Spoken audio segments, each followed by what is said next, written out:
Welcome to today's show. It's actually our first pod that we're going to be doing. Um, we are officially partnered with StableDuel, and we will be writing articles, providing cheat sheets, giving our opinions, whether good or bad, and um, hopefully giving you guys good content in case you guys are new to StableDuel. This is a DFS platform that is strictly for horses. Similar for everyone from the Karma family who's watching this, where you're building a team or a lineup. In this case, you're building a team of horses, and you get points by the finishing position. And first through fifth normally will get you points. And there's some other factors we will detail, and I will link to our Stable Duel 101. I'll probably put that down in the comments so that way you guys have an idea how this works and kind of what we're talking about here. So for those that don't know, I am Ricky, Split X Serenade. I've been day one player, user, gamer. With me, I have Caleb, and he's been around just as long. And we provide all the content at DFS Karma for the horse racings, cheat sheets, and whatnot. So we're going to get in today to their Tampa Bay. I believe it's called the Bash at the Bay. And this is one of their biggest contests that they've ever had. We are looking at a $30,000 tournament with only a $50 buy-in. So low buy-in, high payouts. I think first place is about $10,000, which is awesome. So if you're already playing the horses, why not build a stable? Try to get in on the action. We have a special link, StableDuel.online. That link will take you to a sign up page, allow you to download the app and get in on the action with us. So Caleb, this is our first pod. I think we might have been one or two before, but how are you today? Doing well, Ricky. Happy to be partnered back up with StableDuel. I know we had some work with them in the past, and if anyone followed along at that time, we gave out a lot of good stables. I think everybody made some money. I know you especially made some money. So it's been a good run. Excited to get back into it and looking forward to this Tampa card, which is probably the best card of the weekend, I think. I don't normally play Tampa that much, but when there's something like a $30,000 contest at StableDuel, that's all the excuse I need to jump right in. Yeah, absolutely.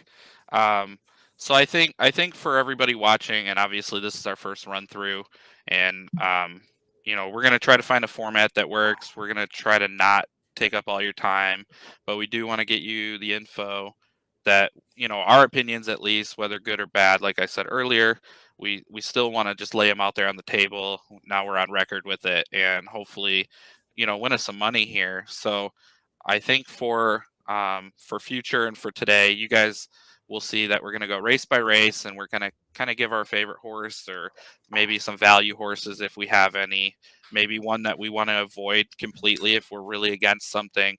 We're going to try to lay out our favorites in a timely manner here, and hopefully we can get you guys a stable that cashes. So race one, we're just going to hop right in now, is a 4-year-old race. $10,000 maidens running 6.5 furlong on the dirt.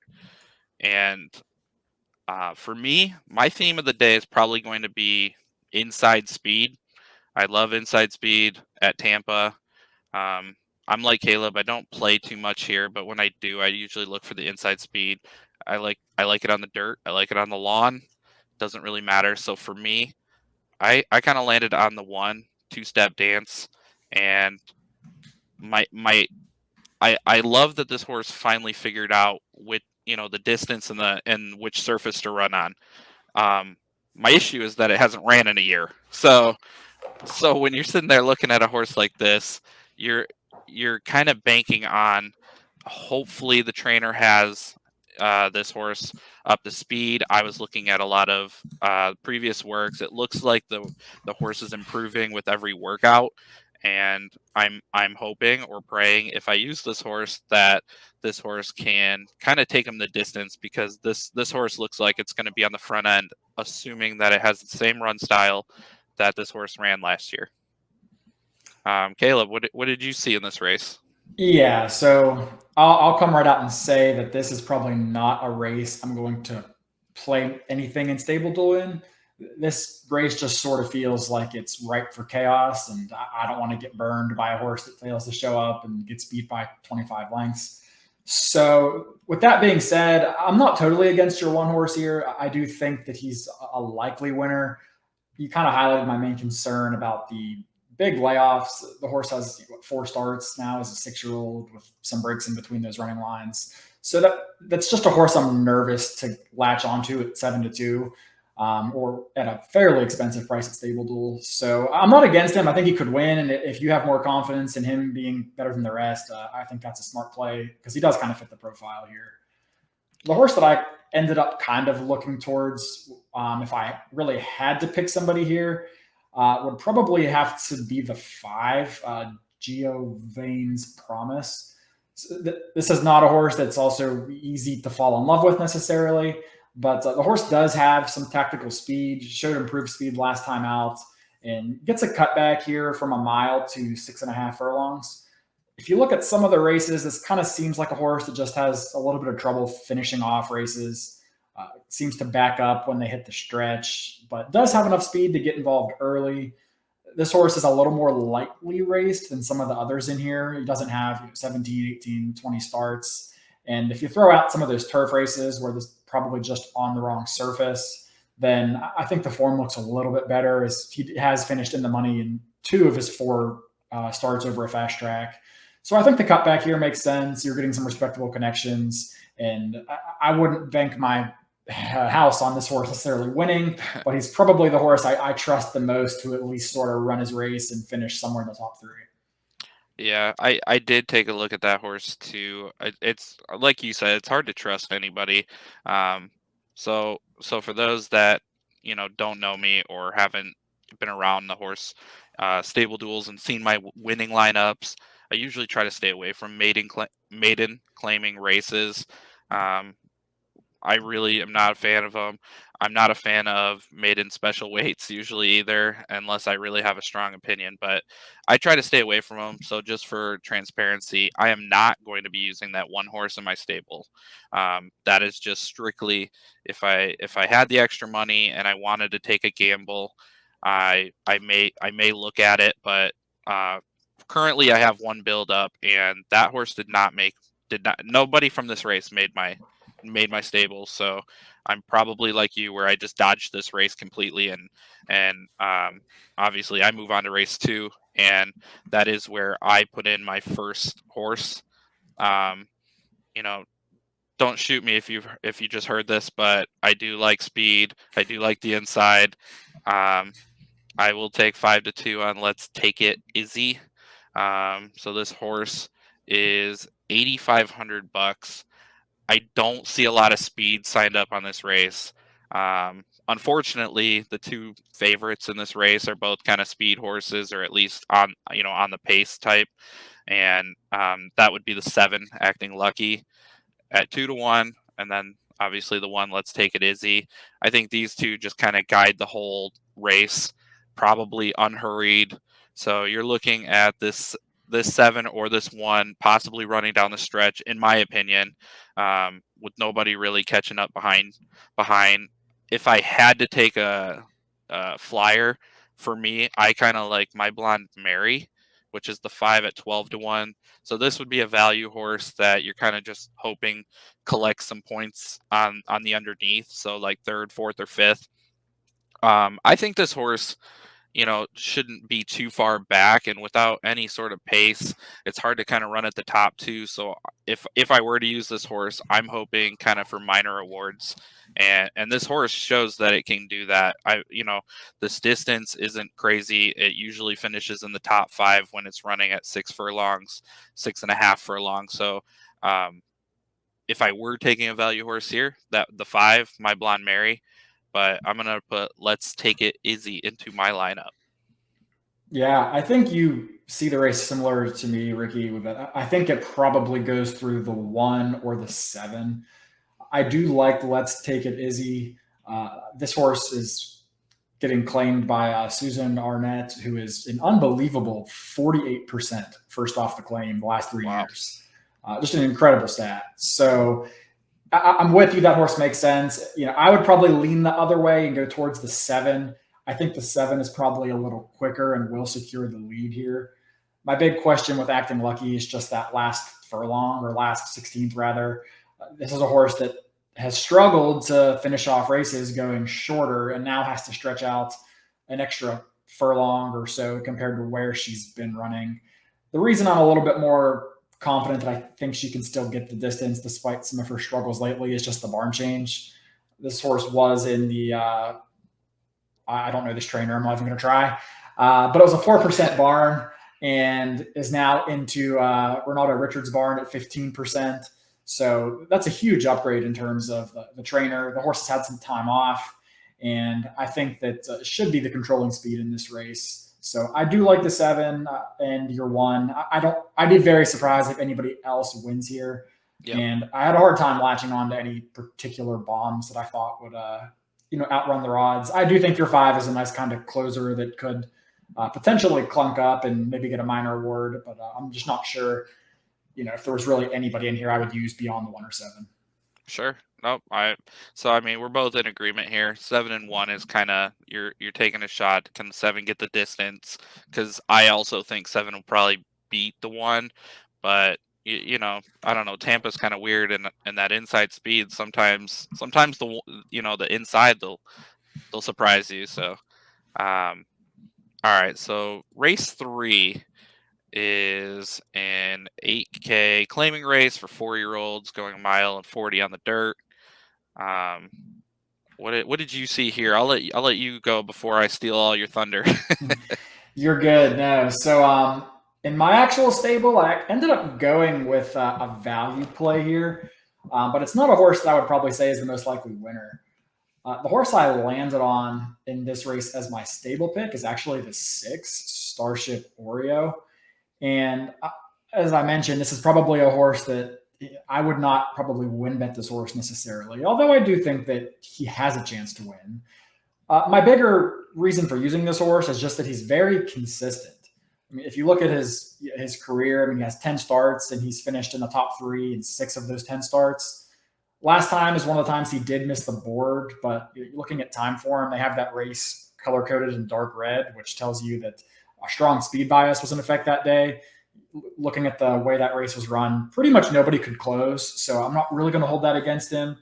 Additionally, that was a 1-turn race, and Starship Oreo has historically done the best going 2 turns over the mile configuration at Finger Lakes. So I think this horse makes some sense here. Is still a fairly lightly raced 4-year-old, so has some room to improve. Getting back to a 2-turn race, does have a little bit of speed. I mean, it doesn't need to be the 1-run closer that he showed last time out. So I think he does have a little more speed than people will give him credit for in a race that really doesn't have very much speed. So that's kind of the way I looked at it, and I'm a little curious to see where you went, Ricky. Yeah, I saw the same thing you did. So my first angle that I usually look at is, okay, where's the speed, and just kind of go from there. And then in this race, I didn't see any speed. So um, when I was handicapping this race, I landed on the 4 for my top pick. I just really like kind of the 4 that the dirt and the mile plus kind of suit that horse. Um, and their first start at Tampa, they're in the money. So I it is a tough race overall, and 4 is probably going to be lurking around back where your 6 is. And I looked at the 6, and for my money, I like the 4 a little bit more, but I'm not opposed to the 6 being a value horse. But I also was kind of drawn to the 8 through the vine, and through the vine is who I put in my stable. Um, I think this horse kind of had like a weird, just they wanted to try every surface basically. If you look at the past performances, I mean they're on turf, they're on dirt, they're on synthetics. So where does this horse actually like? I think this horse does like the dirt. This is where this horse broke their maiden, was on Tampa at 1.40 miles. Granted, that was, a year ago or so. I still think that after playing around on the turf and synthetic, got back to a mile. It was a little too much, but still finished fifth. But I think that with no speed and maybe this 8 just getting out in front of people, which I am now looking at time form, and it shows the 8 should be up in the front. So I mean, like this could just be a wiring job. And for $5,000 on StableDuel, I'm gonna go ahead and save some money instead of trying to fit in Skillful to 4 and hope that this horse figures it out and gets all the way up in front. So that's kind of where I landed. I And really then like your 8. That's another horse that I really wanted to use. I couldn't quite fit him in with some of the horses I have later. okay, But after I tweak and maybe they'll get a scratch or two of a horse that I'm already using, that's a horse that I would like to work in because I do like that horse a lot in here. yeah, awesome. Well, moving on to race 4, 16K claiming race on the turf for the ladies. These ladies are going to be 4 and older. So here is probably my best bet of the day and also my favorite value pick of the day. And we are going with the 1, another inside speed horse. Shocking.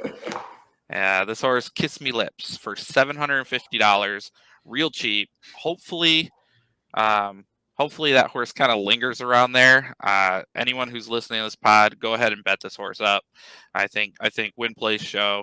I truly think this horse can take them the whole distance.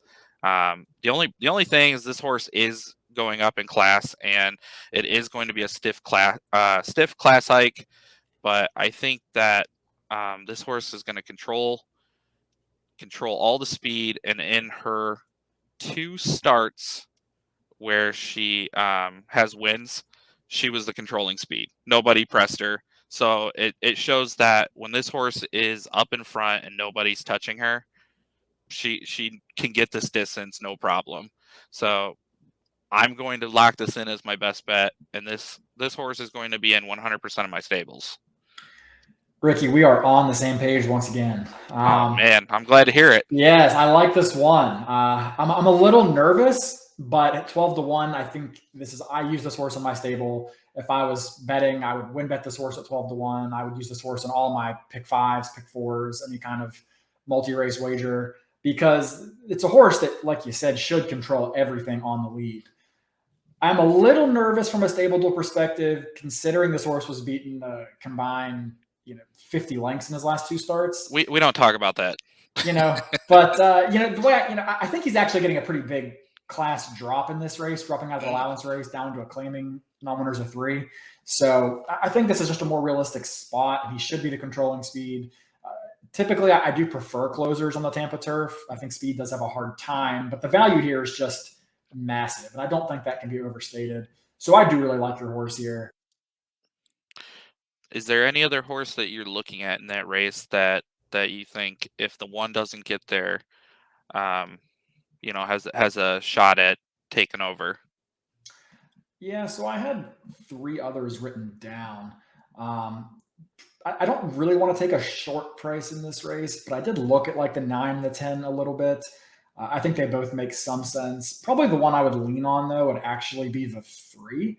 I think that he gets absolutely lost in some of these races, and he might be left with too much to do, given the fact that we just talked about there not being very much speed. Yep. But I think he probably has the best late kick of any of these horses, and if the 1 doesn't win, that probably means somebody went with him and the pace kind of melted down, in which case I think the 3 probably stands to benefit the most. He also gets Alonso Quinoa's up, who had a couple options in here of horses he's ridden last time out, and chooses to end up on the 3. So that's probably where I would go. Same trainer as the 1, so hopefully it's not the rabbit game. Yeah. That's the only thing I worry about when I see trainer put 2 horses in is, okay, are they sending 1 out to just go and melt something down and have 3 close it up? So I was also on the 3 for my second choice, and honestly at 5 to 1, it's not a bad price on StableDuel as well. So I have the 1 in 100%, and I do this thing where sometimes I will kind of pair it with a stud or somebody who I think will win with a value horse like the one. So in here, I kind of look at the 3 and the 1 as kind of a combined entry. When you have horses that finish first and second, it's 100 points on StableDuel. Just based on their math and lengths finished and lengths beaten, it's 100 points no matter what. So for my money on StableDuel at 5-1 and 12-1, it doesn't get much better than that if you can get 100 points. So that's kind of where I'm at as well. So race 5 is a 3-year-old stakes race. This is the Pasco Stakes. 7 furlongs on the dirt for the newly turned 3-year-olds. So before I become a broken record, why don't you tell me where you're at? Yeah, this is a race that I had a hard time with, to be honest with you, because it strikes me as one of those races where I found probably 2 or 3 horses that I don't think can win, and then 3 horses that I think really look almost the exact same to me. And for me, from a StableDuel perspective, I hate spending $8,000 or $8,500 on a horse that's going to run third, maybe. Like, it just feels like that's not worth the money. The juice ain't worth the squeeze. Yep. I ended up ultimately on the 5. It's probably the likeliest winner. The way I sort of saw this race is that most likely the 7 and the 1 go out for the lead. I think the 7's again. We're gonna have a 7 and a 1 out in the lead. Probably the 2 horses on the lead. Well, I was going to sound like the broken record, but I guess that's you now. Well, I'm guessing you're going with the inside speed. Don't give away my secrets. Yeah, but I think the 7's probably a little on the cheap side. This might be a little too much too soon. Yeah. The 1 I do like, but 2-1 versus 3-1. There's not that much of a price difference in StableDuel. It's only like $1,000. And I just thought the 5's a little more accomplished after winning a stakes race last time out, as opposed to the 1 coming out of a maiden race. So I ended up going with the 5, but I could really see the argument for either the 1, 2, or the 5 in this race. Yeah, so obviously, I look at speed. So it is the 7 and the 1 again. I do think that the 7 is probably overmatched here, but I don't think it's as bad as you think. I truly don't see the 7 winning, but I do think the 7 is going to be around for points on StableDuel. There's just not enough speed in this race to kill this horse. So I think for my money, or for your money, I guess, if you need a cheap horse on StableDuel, you're looking at this 7 Magical Moose. I think that it's okay. Like Caleb said, it probably is a little overmatched, and I agree with that. But there's just not a lot of speed here. So this horse, if it breaks down this race on its own, it's just because the horse is not that good. And I think the horse is decent enough to be here. So I'm hoping that it'll get some points. I do like the 1 a lot, but I actually am going with the 2 here. So the 2 Cyber Viking, I think. 4 starts. It's 3 and 1, so 3 wins in a place. If for whatever reason this 1 and 7 get tangled up, this 2 I think is going to be coming down on the back end pretty close to scoring. So I think that's why I'm landing on the 2. Just very accomplished. And if you go back and you watch some of these old races, all at Gulfstream Park, all is a 2-year-old. These races, this horse had to work for everything that this horse won. And for me, I think he's just he needs a little help with the pace, but if the pace breaks down, I don't think this 2 is going to be beat. So for me, I'm putting the 2 in my stable, and I don't like paying up like Caleb does on StableDuel either if they're not going to win. But this horse is just too accomplished, I think, for my money. Where as long as there's a pace breakdown, which I don't know, could or could not, I think this horse doesn't do worse than second place. So I go ahead and lock in the 2 on my end. So now we're going to move on to race 6. This is the Gasparilla Stakes, which is just basically a mirror of the last race, but for ladies. So you're going 7 furlongs on the dirt again for the new 3-year-olds.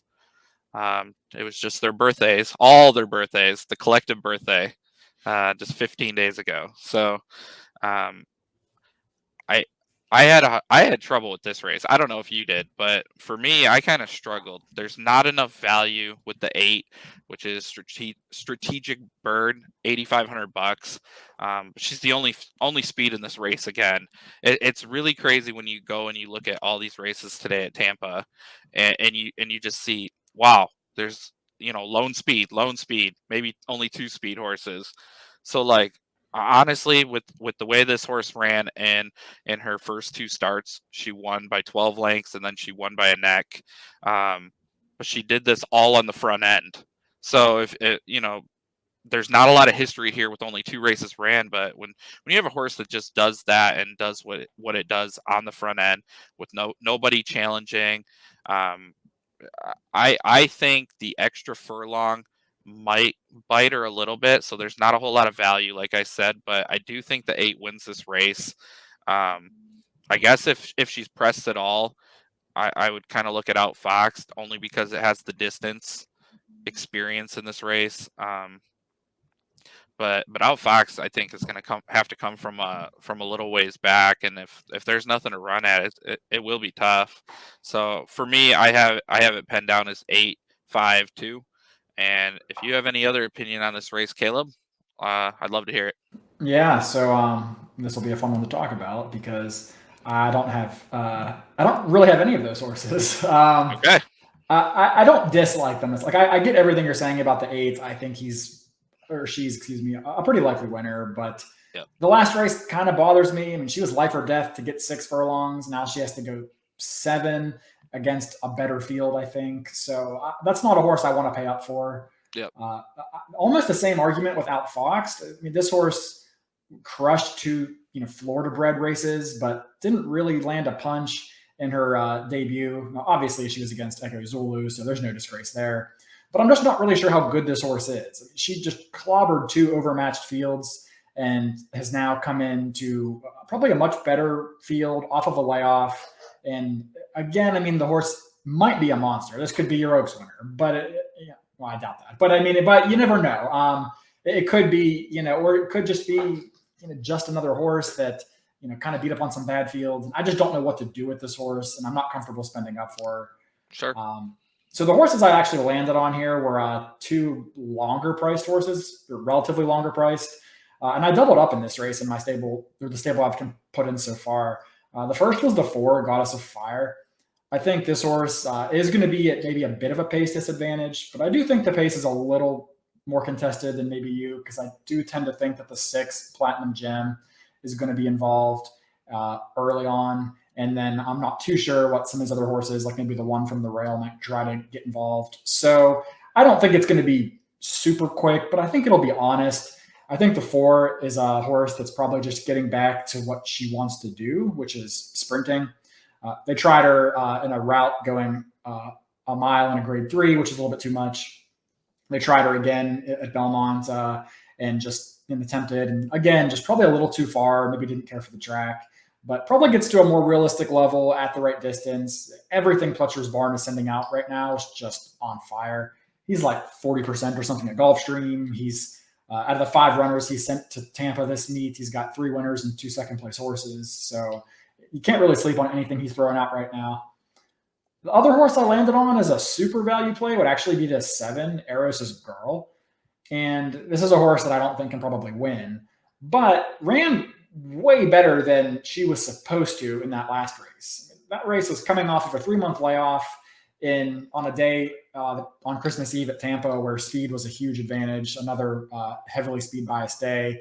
This was the only horse to make up any ground and was only beaten 2 lengths by the 6, who I think is somewhat of a player in this field. This horse seems like one that's going to appreciate the extra furlong, should be coming late, and maybe asking a bit much for an outright win, but I definitely think this horse can run 3rd for a pretty minimal investment on StableDuel. Yeah, I looked at the 7 actually. I don't know. I'm not sold on the 6 or 7 personally. I'm not saying they can't be there, because obviously the 7's been a winner and a 2nd place in 3 starts, but just it's tough. I don't know. I for whatever reason, I just don't trust the 6 or the 7 in this race. I have less of a problem with your 4, obviously, But I like I said, I had a tough time with this, and I did not use any horses from this race only because I think anybody could kind of, you know, last this distance. I guess the 7 furlongs, especially the ones that are untested. But I mean, and then any of them can fail. So there's not many horses in here that are proven at this distance. So it's kind of tough, and you don't really want to trust a horse that's just going to fade out on a day where you're supposed to win $10,000 for first place in StableDuel. Um, so yeah. Anyways, I respect your opinion, and I like your 4, but I can't like your 6 there or your 7. Well, I don't really like the 6. I much prefer the 7 to get the price Okay. discrepancy, but yeah. All right. So moving on to race 7. It's a maiden special weight, 6 furlongs for 2-year-old girls on the dirt. So I'm just going to jump up and say I have no interest in this race at all.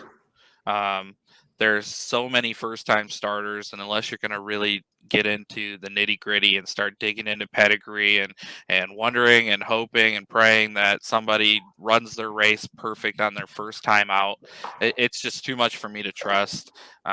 When you're looking at $10,000, it's hard to just say, well, hopefully this horse can do the distance. There are some horses in here that have already ran, 1 or 2 races. I think there may be one that ran 3. If I'm maybe not, I'm just taking a quick little look here. Now, so 2 races on the 10. Didn't run bad races and finished second and third, but man, you're getting first time starters. It's really tough to trust anybody. So I'm going to defer to you and see if you dug into any pedigree here, or trainer stats, or obscure whatevers that you want to come up with. And do you feel comfortable putting anyone in your stable? Unfortunately, this is probably not a race I'm going to target either. There are probably only, there's probably only 2 horses I would maybe consider using out of this race if I was going to use anybody. One of which is the 10 that we talked about, just because at least I think I know what this filly is. We know that she has early speed. We know that there's a strong trainer. I mean, Safi's an excellent trainer in Florida. We know it's a good jockey getting Daniel Centeno up. I like the little cutback after that 7 furlong race. I think that's a nice little stamina building move there. And 1 or 2 of these firsters might be super live and go ahead and win. But I don't think that 5 of these firsters are going to be super live, and the 10 is going to run 6th or 7th or whatever. So I think at 6-1, the 10's a pretty good bet to get you some points and a reasonable chance to win. I mean, I think it's more likely that probably one of these firsters is a little bit better, but I don't really want to try to guess which one it is. If I had to, I'd probably lean on the 5 just because of the connections once again. I mean, Christophe Clement, he's having a very strong meet as well. And Into Mischief, they get 16% winners first time out, so strong pedigree there. But again, I mean, 9-2 for a horse that I don't really know much about is not that enticing to me. So I would probably use the 10 or skip the race. Yeah, like I said, I want no part of this, but from the horses that have started, I thought the 8 who only ran 1 debut. So she obviously 1 debut. That makes sense. 1 race and 6 furlongs, and I thought that I rewatched this race because I was like, man, this horse somehow got up to 3rd, but looked like it was having a rough time. This horse went like 6 wide at the turn and just lost so much ground, but at the same time was making up ground to still finish 3rd. I think with a better trip, obviously it's tough because you don't know what the first time starters are going to do. And this one was a first time starter last time. So maybe, 1 race under her belt, maybe she improves. 12-1 is pretty nice price for a horse that showed that she wanted to be in the race and showed that she wanted to find the front of the pack. So that's kind of just the only angle that I saw here, but I did not dive deep enough in this race to really give more of an opinion on this race, unfortunately. Moving on to race 8. This is a mile and a 16th on the turf for 4-year-olds and older. It's 32,000 optional claiming. There's a horse in here that I'm going to send with a little baseball bat and try to break some knees because it owes me some money. If you've been around DFS Karma or Bet Karma, which is our sister brand, if you've been around, you know that there's a horse in this race that I liked to win the Kentucky Derby. And I had a lot of money on this horse for the futures, and that's Shrill Spite. Shrill Spite is a horse that I feel like had trouble after the horse was withdrawn from the Kentucky Derby. I think that he developed a cough, I think is what it ended up being. So he kind of missed out on running in that race.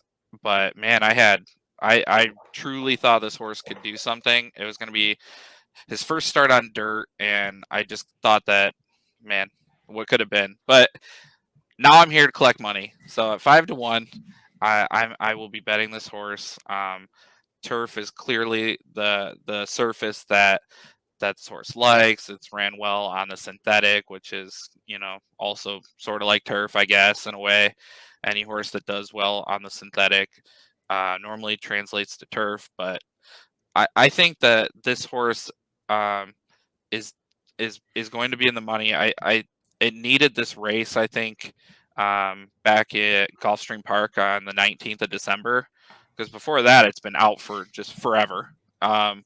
It needed that race. It didn't fare all that well. I watched the race. I didn't see a whole lot. It just looked like the horse wasn't ready to run, basically.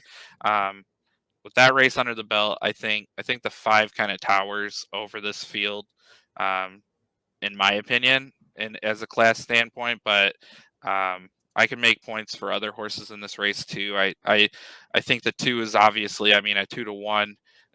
This isn't breaking news or anything, but the 2 looks really good in this race as well. But I'm going to be over here trying to collect my money on with Shrill Spate.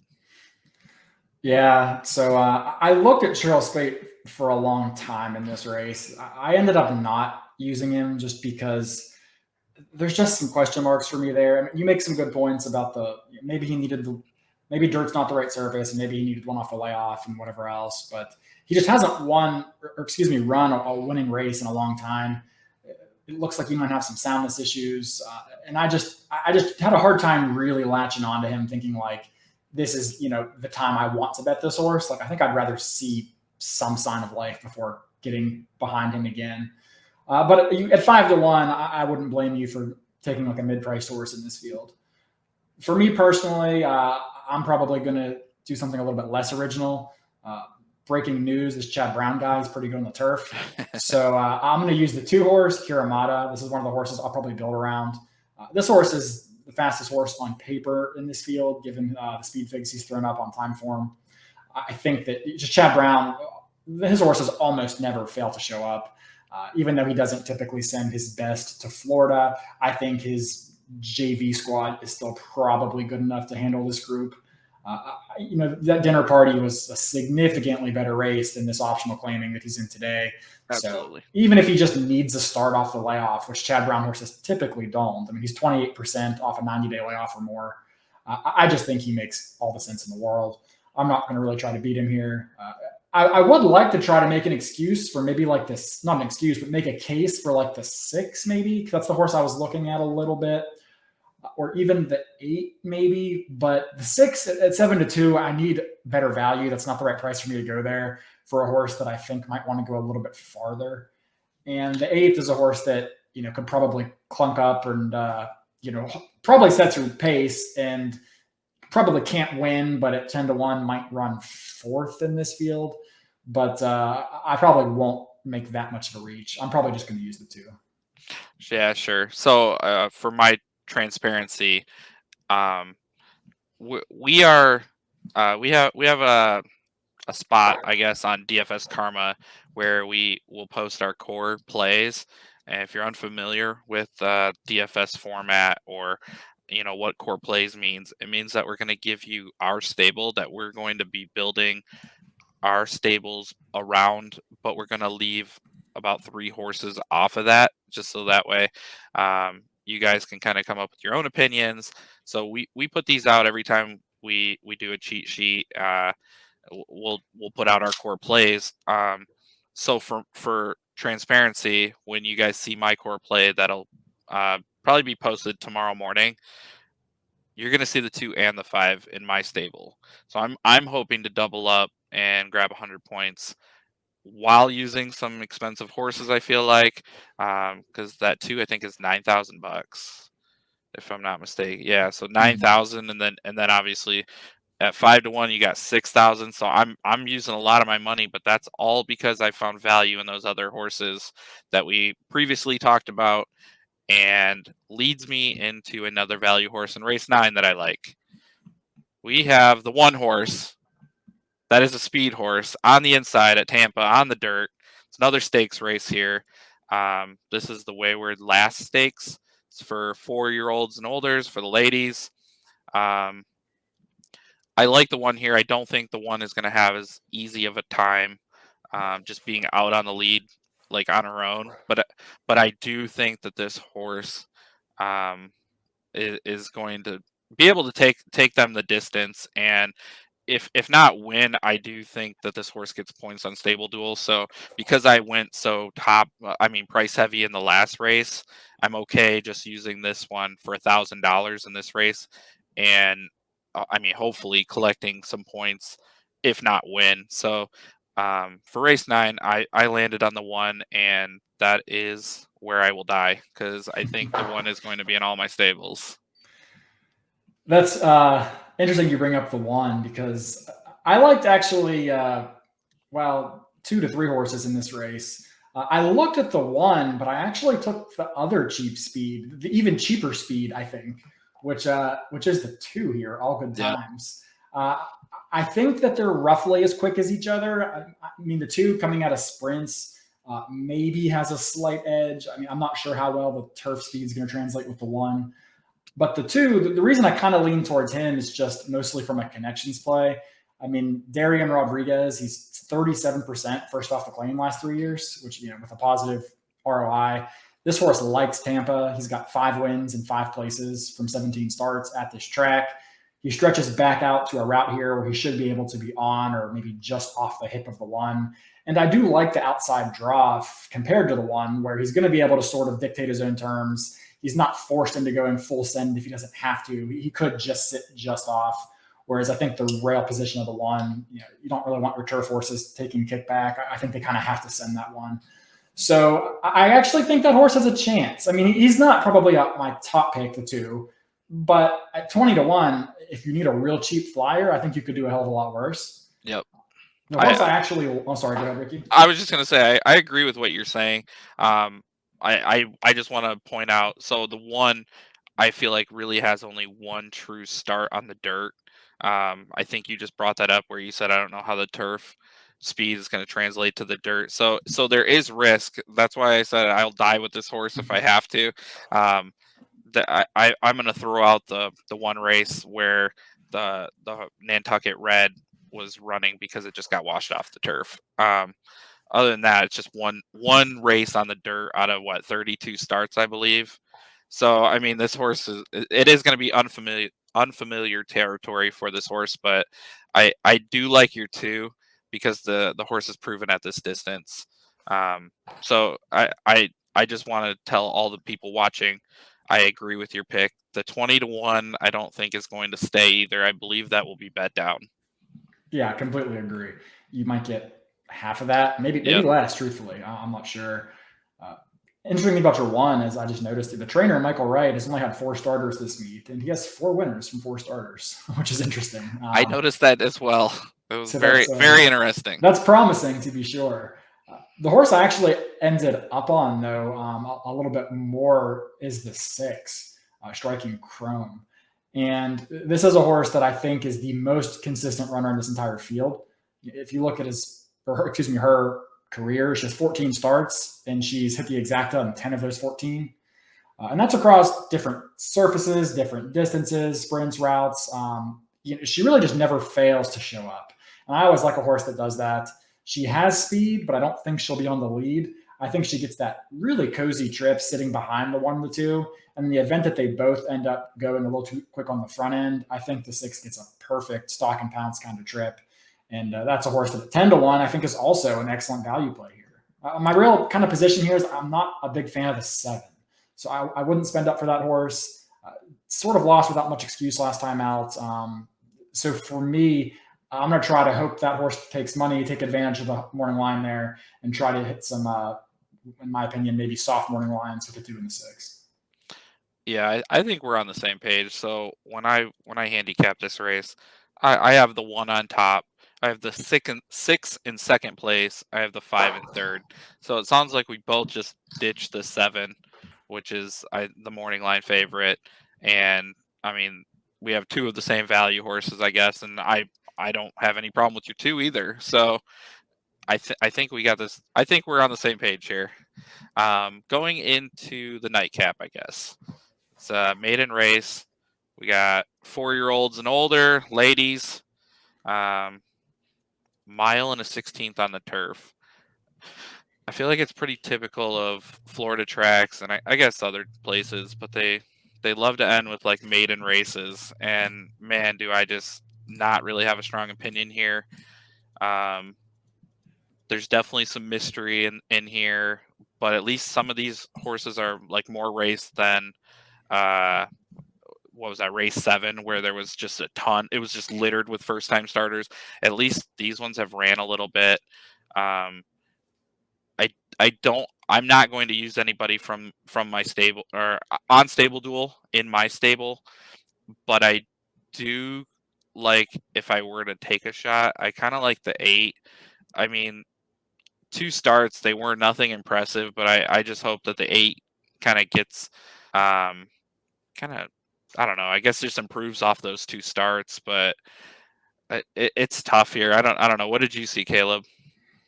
Yeah, so this is a race where I think there's a couple ways you can go. If you go for the favorites here, I don't think that's a bad approach. I think the 1 is probably the horse to beat. Once again, it's this Chad Brown guy. Yep. He ran a nice race, or she ran a nice race in her debut. She should improve off of that. That was probably a better field than what she faces here. So, I mean, there's all the reason to think that this 1 is a deserving favorite. I think that kind of second and third choices are also the sort of logical second and third choices. The 6 and the 7. The 6, Clement gets a lot of first time winners, especially on the turf. That's a good move with him. And very good turf pedigree. You've got 3 turf winners out of this dam, and the dam was a stakes winner in her own right. The 7 horse ran a pretty good race in debut. It looks like she made maybe just a slightly premature move to close from last, take over the lead, but still get nailed late. That's after she had a bit of a troubled start, and that was a pretty slow pace that day.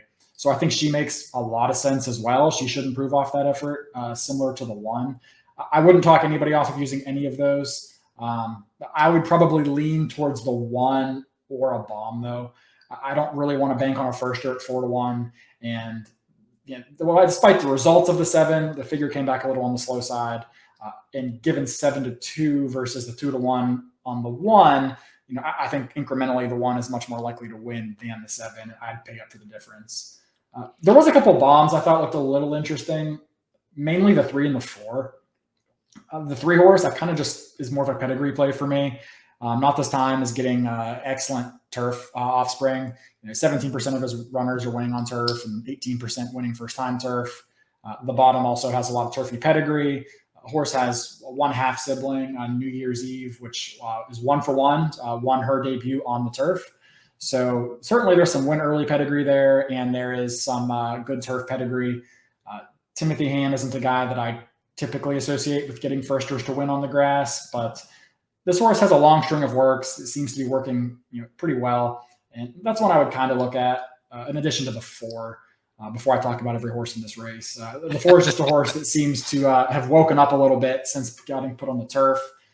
Probably needs to improve off that race, but at 12 to 1, at least this horse has a turf race that fits in the conversation, which is more than you can say for some of these others. So that's probably, I would either use the 1 and pay up, or use the 3 or the 4 and take a cheap horse. I probably wouldn't take a medium price horse like the 6 or 7 personally.